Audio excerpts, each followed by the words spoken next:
Hello, I'm Frazier, and I'm here to give my presentation, The Financial Collapse and Inside the. And I'm sure when you hear the title of this presentation, I think there's two reactions in this room most normally.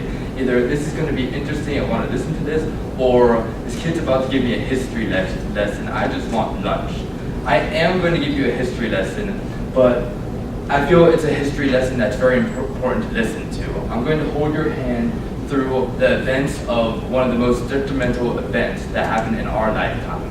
This is the event that caused the U.S. economy and the global economy to go on its knees, and another even more, it's 6 years ago. So this happened during our lifetime. So as people being here, we should know about it. And I'm actually going to start my presentation going almost backwards. I'm going to start out with the effects of the recession to emphasize its importance about learning about it. And I just want to focus on the fact that I feel the Great Recession, the 2008 recession, is every bit comparable to the Great Depression.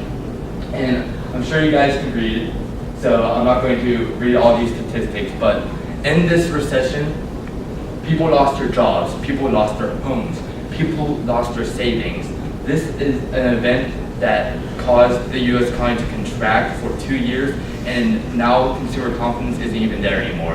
We're still trying to recover. And before I start getting to the abstract aspect of the financial collapse, I just wanted to build some context so that we can get a bearing of where we are. So I constructed a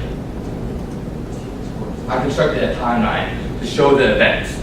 So the easiest way I can describe this is that the recession started with mortgage lenders, and it moved to investment banks, and then from there it moved to the rest of the economy. And the focal point, I feel, is right here with the Bear Stearns JP Morgan deal.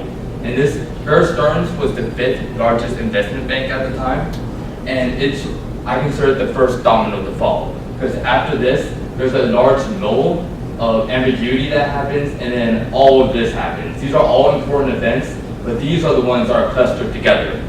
For example, his first thought right here, September 7, 2008, that was the Fannie Mae and Freddie Mac takeover, when the government put Freddie Mac and Fannie Mae into conservatorship.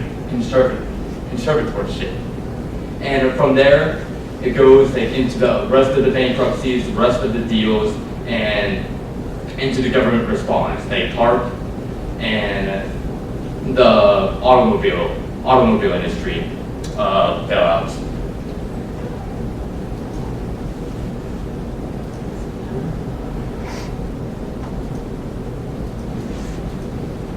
And here's when we start getting more abstract. This is the meat and potatoes of my presentation. This is what I want to focus on. The securitization food chain. This is, after all the books I've read and all the documentaries I've read, most of them, I can't make that absolute, touch on this topic. This is the most prevalent explanation to the financial crisis. And it's the system that connects homeowners to investors through the financial system. And it starts with, obviously, homeowners, like your normal day American, not people like me because I'm a poor college kid, but your families that want a home. And from there, homeowners get mortgages, and these mortgages come from lenders like your normal commercial banks and other mortgage lenders. And these mortgages, these are sold from the lenders to investment banks. These investment banks use their financial magic innovation things. They bring in the mathematicians, the financial analysts, their actuaries, and they make these products, these mortgage-backed securities called collateralized debt obligations, or CDOs. And the investment banks bring in rating agencies and Standards and Moody's, of course, and to rate these CDOs, but these things are a more recent innovation, so they don't know how to rate them yet. So they just rate them very highly. A AAA, that's nothing. That's the same standard as the U.S. government, and these securities are getting the same rating. And from the investment banks, these go to investors. Investors, because of the low interest rates that's come from the easy money policy, investors wanted a better investment with a higher rate that is still confident, and everyone in the system gets what they want. For example, homeowners get the money they need to own their homes.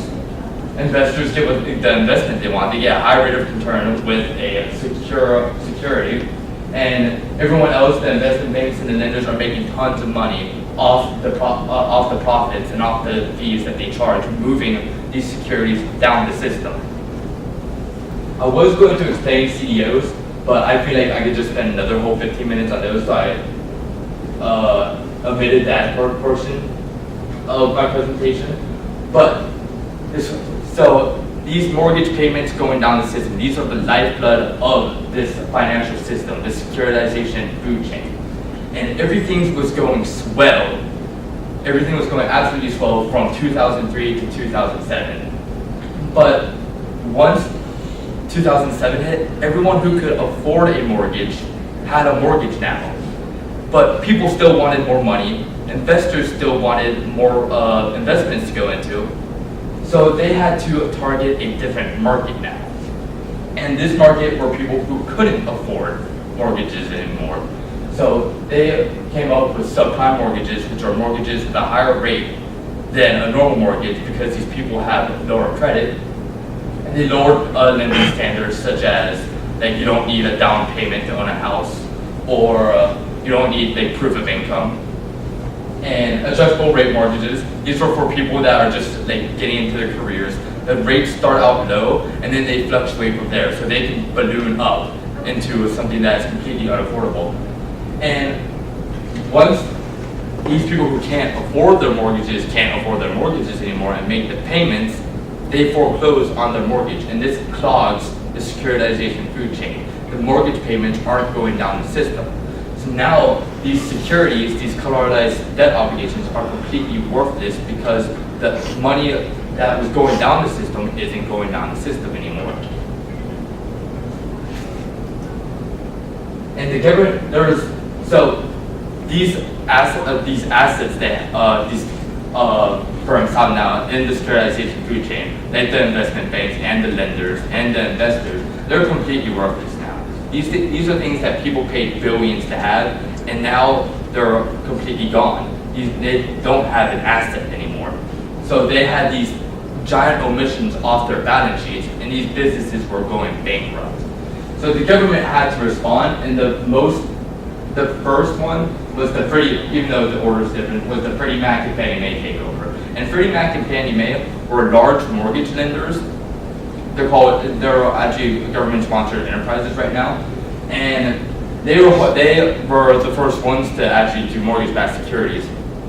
So, and then everyone jumped ship out of that. And excuse me, I lost my train of thought. Oh, and once they had these mortgage-backed securities and they're worthless now, the government had to step in and take out the board, take out the executives, and run basically these businesses for them. And it was one of the first interventions into the private market. Another one that needs highlighted was the Bear Stearns deal between Bear Stearns and J.P. Morgan Chase. So Bear Stearns was, like I said, the fifth largest investment bank, and they had this giant omission in their balance sheet. So now they go bankrupt. They're on the verge of going bankrupt. So the government brokered a deal between J.P. Morgan Chase and Bear Stearns to save Bear Stearns. So Bear Stearns was sold to J.P. Morgan Chase for $10 a share when originally it was selling for $133 a share a year ago with government help. The government made a guarantee on $29 billion worth of assets, which was strange at the time because usually the government doesn't do that. There's other responses like the Troubled Asset Relief Program, or CARP. This was a fund made by the government to buy these toxic assets away from these financial institutions and to inject money into the system. And the American Recovery and Reinvestment Act, this was, or more commonly called the stimulus package, this was the government main objective was trying to make jobs through Keynesian means. So they focused on injecting money into infrastructure or injecting money into healthcare and education as a means to create jobs. And these people were the main orchestrators of the government. The top is obviously Ben Bernanke, the second one is Hank Paulson, and the third one is Tim Becker. So in conclusion, I wanted to be cliche and do like the George Santayana thing and be like people who don't remember the past are doomed to repeat it. So I kept it a little bit more classy and used other quotes. I'm not going to read them, but I feel this is a very important event in history that we should know about, and so that we don't repeat it in the future. Being educated in politics and in the economy will make you a better person. That's my presentation. Thank you.